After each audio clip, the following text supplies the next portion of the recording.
How to run your property portfolio like a pro. Hi, I am Jaco Grobbelaar, the founder and CEO of Prosperity Enterprises, and today we are privileged to have Waldo Marcus, a director at TPN from MRI Software, with us. Now, if you want to build a property portfolio and scale it, systems are everything. You need to use systems. Gone are the days where you try and manage your property portfolio on an Excel spreadsheet. There is so much amazing software available out there that you can use.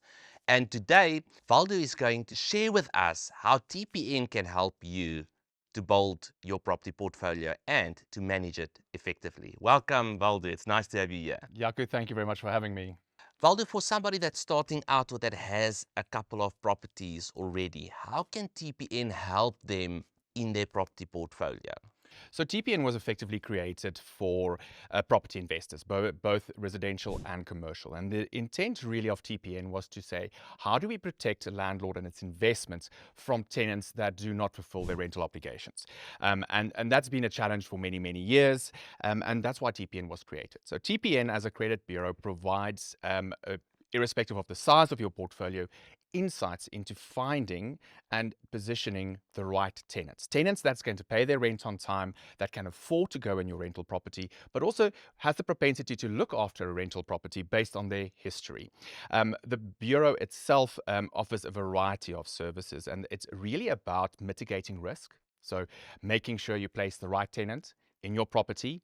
It's about mitigating risk. It's about ensuring compliance. We know there's a huge amount of regulations around the residential property market, not just in the sales aspect, but also in rental itself. And that ever-evolving compliance requires special documentation, special systems to make sure you comply with the regulations and rules. So TPN offers that service, ensuring that you are compliant as an investor, as a landlord, as a fund manager, as a property practitioner. And then the last one, I think this one resonates the most with any investor, is the improved rental collection. So rental collections in itself is a very simple transaction between a landlord and investor and a tenant. You need to pay a certain amount of money by a certain date, and if you don't, there's certain recourse that is also regulated, and we streamline that very simple process. We also put that control into the landlord's hands. So we say to the landlord, this is your investment. This is your business that you are growing. And be it that you've got one property or you sit with 2,000 properties, you ultimately take responsibility for it. But we give you the tools, and all those tools ensure the best outcome. That is from placing a tenant to managing your property to ensuring that you comply, but also at the end to ensure that you get your rental in time. And if you don't get your rental in time for whatever reason, what are the next necessary steps? And those necessary steps can be anything from cancelling the lease to getting the person out if they don't leave the eviction process. And all the services that we provide enables that process. So as a registered credit bureau for any size landlord, really, we become an invaluable part of that. And we believe that giving people the flexibility, depending on how you set your structure, do you outsource it to a rental agent? Do you manage it yourself? Do you find tenants yourself and place them? We give you that flexibility. So it really depends on your business structure and what you want to achieve as an individual business. Great. I always teach my clients that one of the most important aspects of property management or rental management is vetting your tenants well. Can you give us some advice on how to vet tenants and how to make sure that you actually place the right tenants in your properties? Jaco, I want to start off and say that's a perfect advice. You know, you've got an asset, and irrespective of the value of that asset, that is either the start of your rental journey, or you are much further progressed in that rental journey. What's going to make it exciting and what's going to make it successful is finding the tenant that really is able to pay the rent at time. And how do we determine that? Is really looking at how has someone paid their rental in previous properties. Also, are they directors on any specific companies? What are their propensity to pay towards their other credit cards, etc. So traditionally, vetting a tenant was about getting pick up the phone a reference. Number one, you don't know if that reference is a family or a friend. You would get a pay slip maybe. That information will give you a snapshot in time right now. It doesn't tell you what was that individual, that tenant behavior in the previous 5, 6, 7 months. That really gives you an indication of, will this tenant be able to pay? And even if they are able to pay, so they earn a big salary, do they play the system? And I'm saying playing the system is, do they abuse the system? So would they come in, they sign a lease agreement, and then they end up squatting because they have access to funds? So gone are the days we just look at someone's income and see if they can afford it. We want to look at, for the past 5 years, which other properties were they renting, and we can determine who the landlord is or the rental agent, and rather phone those individuals. Do your own due diligence, and we provide all that information. So really, it starts with, after you've identified your property and you said, this is where I want to, invest, finding the right tenant, making sure that they are going to live up to the expectations you have. And we all have been in that situation. Someone phones, it's an old auntie, she sounds fantastic, you sign the lease, and that's where the trouble really sometimes starts. So doing your due diligence, and as you did a due diligence on the property and your potential returns, you also need to do that due diligence in the person that enables those returns, and that is the person that pays the bills at the end of the month. So doing a full due diligence on a tenant, and it's really very simple. You log onto TPN if you're with your account, and you say, this is the tenant I'm interested in. And we can go into a bit more detail on what's required for that, but really understanding who that tenant is before you give them access to a very expensive asset. Great. We've got a big property portfolio ourselves, and I will not place a tenant without a TPN credit report to make sure that this is actually someone that I do want to have in my property. Now, after vetting, we obviously need to put a lease agreement in place. How do you make sure that your lease agreement, without paying an arm and a leg, how do you make sure that your lease agreement is right, is up to date, covers everything it needs to cover, and how can TPN help with that? I think the most important question is making sure that you have the right lease agreement. So the lease agreement effectively is part of our compliance. And that compliance is very broad. We take in consideration so many different regulations and acts. We compiled the TPN residential lease pack. The residential lease pack is built out of years of experience from our panel of attorneys that actually provide the attorney advice, as well as our internal legal team. And their sole focus is ensuring that as regulations change and as we see unique cases coming up, we don't even read about all these cases. So there's unique findings in terms of certain cases that's kind of appeared before court. They had a certain finding, and we take all of that into consideration. We compiled this lease pack, and this lease pack is available on TPN Shop. And what we've really tried to do there is keep the cost as low as possible, so that if it's your first property, you can really afford that investment. And that investment gives you access to 40 different documents. And now a lot of people would say, oh, 40 different documents. No, within that 40 different documents, we make a provision for every single eventuality. Are you signing a lease with a natural person? So am I signing with Jaco? Or am I signing with Jaco's company? What is the incoming inspections required? What is the additional documentation needed? Let's say they want to sublet. Let's say they want to sign a surety. All those documentation is included, and they all work hand in hand. So should you decide, listen, I want to do addendum, I'm going to add an additional parking bay, there's a document that you can add to it. It also enables you to sign it electronically through eSign, which is a free service if you own the lease pack. So you don't have to print, scan, sign, print, send it on. You can do it via WhatsApp. You can do it via your desktop. And those documents are updated as new case law comes out and as regulations change. That's great. And what I love about the lease spec, like you said, are all the different options that's available. A lot of my clients are into multi-lets or room rentals or student accommodation. And there are even specific contracts for the specific type of property that you have, which I think is great, which covers a lot of the possibilities of things that can happen in each of those cases, which is great. And that's part of the process. As we, if you look at what a lease agreement looked like 20 years ago and what it looks like now, and the uniqueness. And as the rental market evolves, as investors like yourself spot opportunities, and you come and say, I need a lease agreement that actually speaks to student accommodation, which is different because there you have nuances. There you have who pays the rental, who's ultimately responsible for it, yet this is the person that inhabits the space. So we take all those nuances in consideration and add that to the various lease packs. And those lease packs is really there to protect you as an investor, but also clearly states what is the responsibilities and obligations of that tenant. If your contract is specific to what your need is, it's just so much easier for people to take it through a process should it be later on a challenge. You also touched on multi-lets. We make provision for those. So we really try and look at the variety that's in there. But what's most important, this document has been tested. So if for one other reason, and we never hope you ever get there, is should you ever get to a point where you need to apply for an eviction, or you need to go to court. We've seen it and our panel of attorneys actually attend a lot of these court rulings, is that magistrate will look and say, hey, it's a TPN lease agreement. I know exactly what's in here. I know which clause to go to. It's standardized. If we update it, we inform the industry. We inform you as a subscriber to say, these are the things that have changed. And this is the reason why we changed it. So it's very clear. And you can adjust. So I think that that's really the valuable insights around it, is that compliance tool that allows you to manage your relationship has been tested and is up to date, and it gives you the comfort that should something arise, we can go back and we know exactly where the clause is, we know exactly what to enforce, and those that's responsible to enforce it knows where it is.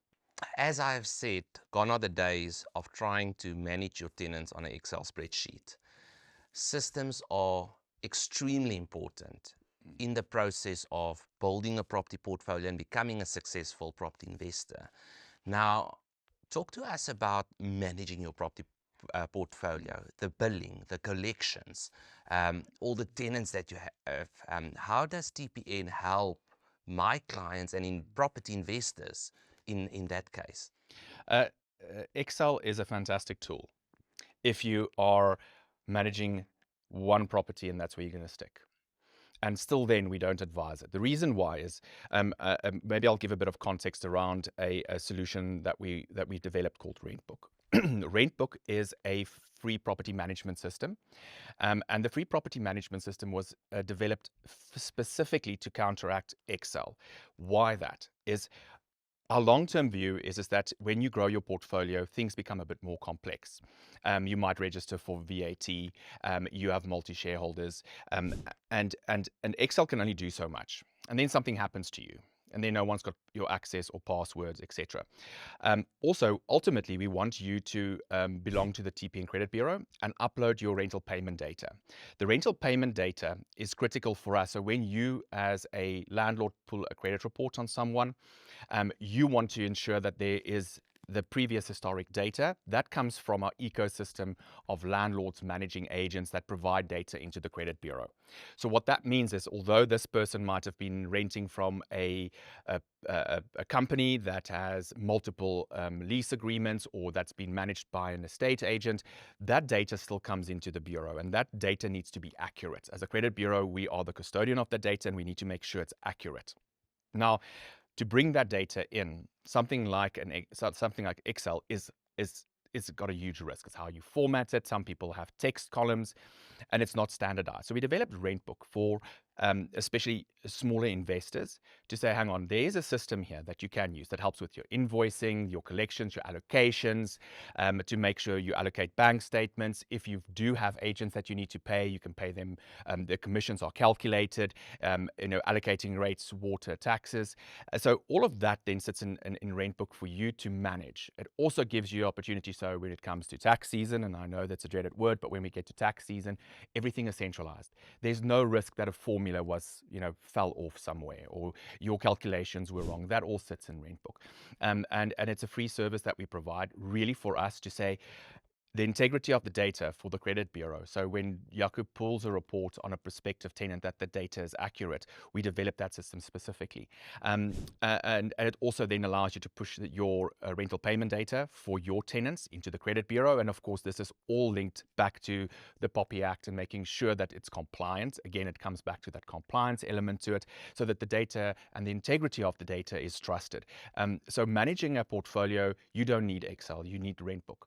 And as you scale and as you grow, your needs might change. And there's various other platforms that is a bit more expensive, but that can handle your specific needs. But I always say, start with Rentbook, grow your business, see what your need is. You are in an ecosystem where your data is protected because it falls part of the credit bureau, and it's easy to link the two. It also speaks to the lease agreement. So where there's specific clauses where it's about recoveries, etc., Rentbook speaks to that. So we considered that entire ecosystem. What data do we need into the credit bureau? What clauses do we need to make sure that you can recover what's due to you? It also allows you then to send letters of demand should you then need to collect money. So that ecosystem and that specific solution is developed for smaller investors, and we evolve that product continuously to make sure we cater for changes in regulations, but also changes in the needs of investors. And as you mentioned, student accommodation, multi-let accommodation, it's evolved and grown to accommodate for those as well. Great. Now, what do you do when a tenant doesn't pay you? What are the next steps? The one thing we always say, and from a credit bureau perspective and a compliance perspective, is you need to follow your lease agreement. And the lease agreement is very specific on what steps you need to take. But ultimately, you want to ensure that you get a letter of demand. Within TPN, there is TPN collections. It is a variety of structured letters of demand. The letters of demand again speaks to the lease agreement. Depending, are you signing again with a trust? Are you signing with a juristic or a PTY limited? Are you signing with a individual? Is there sureties that's signed? You select the letter of demand on the system, and that letter of demand is then sent based on what it is sent via email. They receive an SMS, but it's also sent via registered mail. Now, people said registered mail based on the current act and the structures. You need to send a registered letter of demand. We hold all that records. The beauty of that is it all goes and sits on the TPN Credit Bureau profile that you own. So you can go and track and see where they are. That letter of demand then goes out. Again, if they then fail to pay, there is a follow-up or cancellation that you can send. Now, if you get to a point where you have sent the letters of demand, they haven't paid, you have sent a cancellation, or if they have for 3 consecutive billing months not adhered to your letters of demand, you can then blacklist them. Blacklist, or called negative or adverse listings, is a listing on the credit bureau where basically we then say this person has not paid. You, as the investor, blacklist them through the system. There's, of course, certain checks and balances, including that you've sent the correct letter of demand.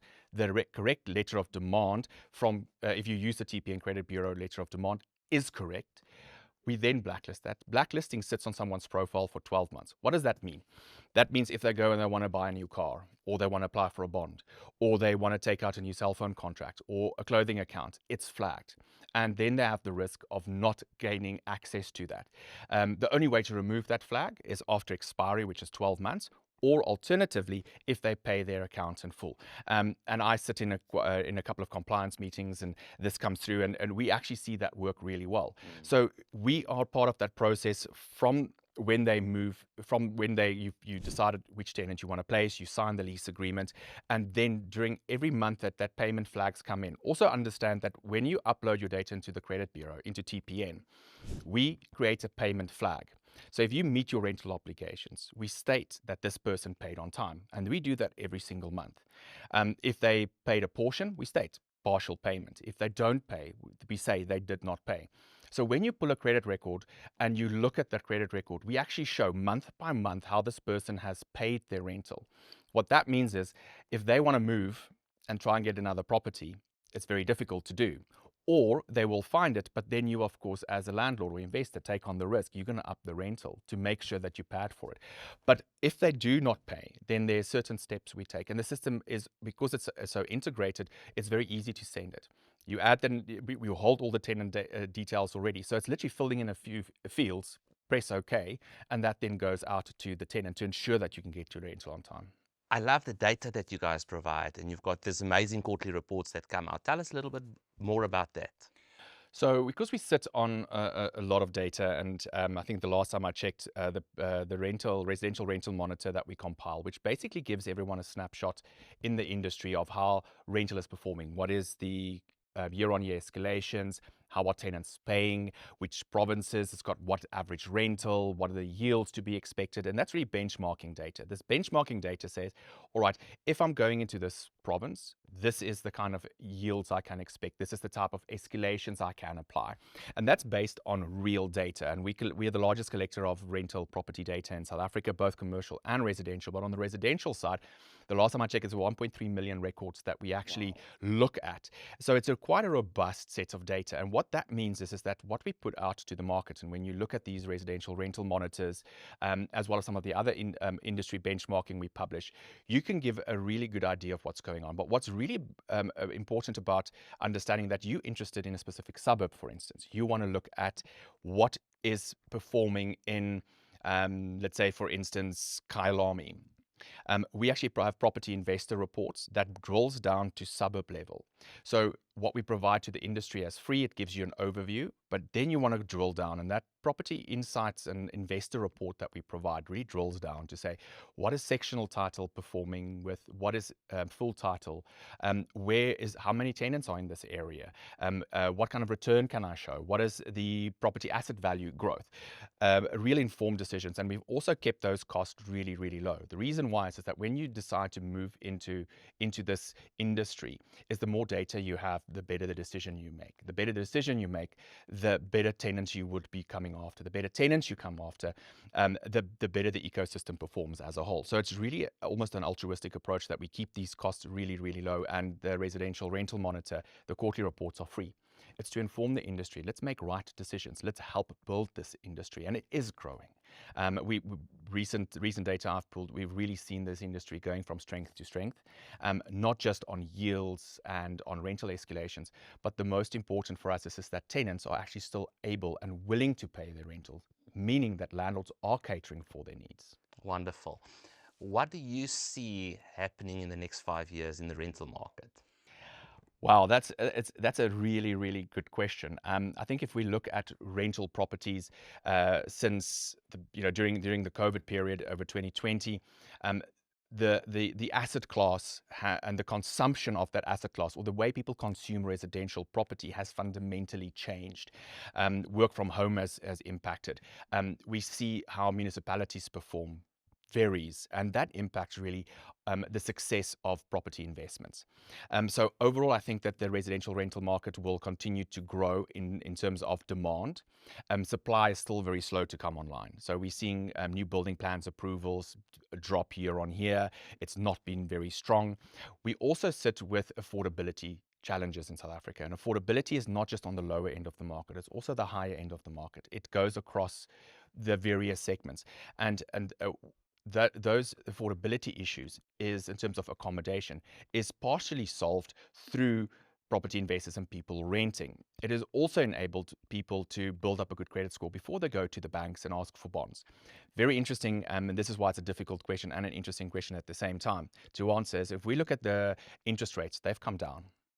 But we haven't seen a decline in demand for residential rental properties. In actual fact, we've seen an increase in that. Yes. We did some research last year, the tenant survey, the TPN tenant survey, where we actually reach out to tenants and we engage with tenants and say, but why are you renting? Yeah. Why are you, what is your intentions? Are you looking to remain a tenant for 2 years? Are you looking at buying after that?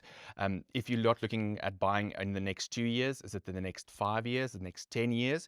And we've seen a shift in that market. And what was really interesting around it was how people perceive property investments and the flexibility that's needed, the flexibility to be able to say, I want to move, and without liquidating an asset that sometimes can take a very long time. It's about flexibility. It's about that I am protecting where I see I can grow my wealth. Not everyone wants to become a landlord and an investor.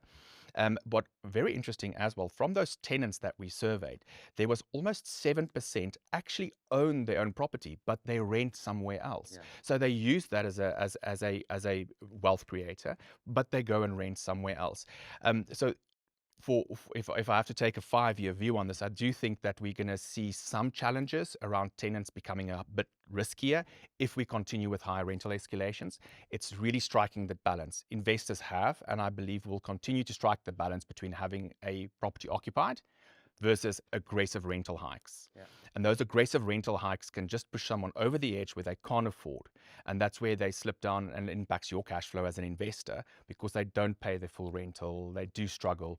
Then you run the risk that they leave, they go and find something more affordable, and that could drive vacancies up a little bit. So maintaining a very strong position around, let's see what's reasonable, that will continue seeing the rental market growth. Depending on which area, location, and I think that's one of the the oldest phrases: location, location, location. Location, services, what you offer. Is the property well maintained? Very important for tenants. I think they rank that as number 3, if memory serves me right, is that the premises needs to be well maintained, they needs to be affordable, and I need to have a good relationship with my landlord. If we can continue on the current trend, I do foresee that the rental market will maintain a very strong position.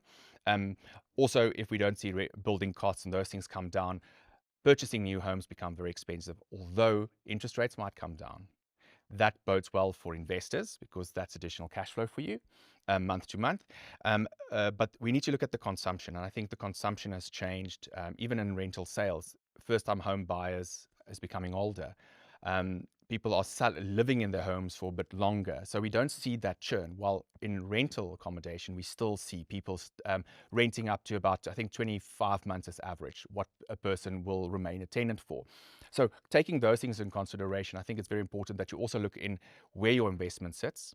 That will also determine, do you see rental property demand grow, and identifying a few unique areas, which is very difficult, but you identifying unique areas where you believe there's going to be a lack of supply, and those areas will of course see great rental growth. There's other areas which won't see that. We will see de-escalations coming through. We see property values drop. So overall, I think we're in a good position. Although interest rates will come down, I don't think we'll see that translate into immediate shifts.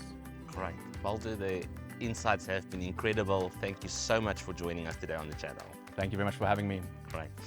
If you want to structure your property portfolio, if you need assistance in your strategy as a property investor, please make sure that you book a one-on-one consultation with us in the link below. And if you like this content, remember to like, share, and subscribe. Thank you.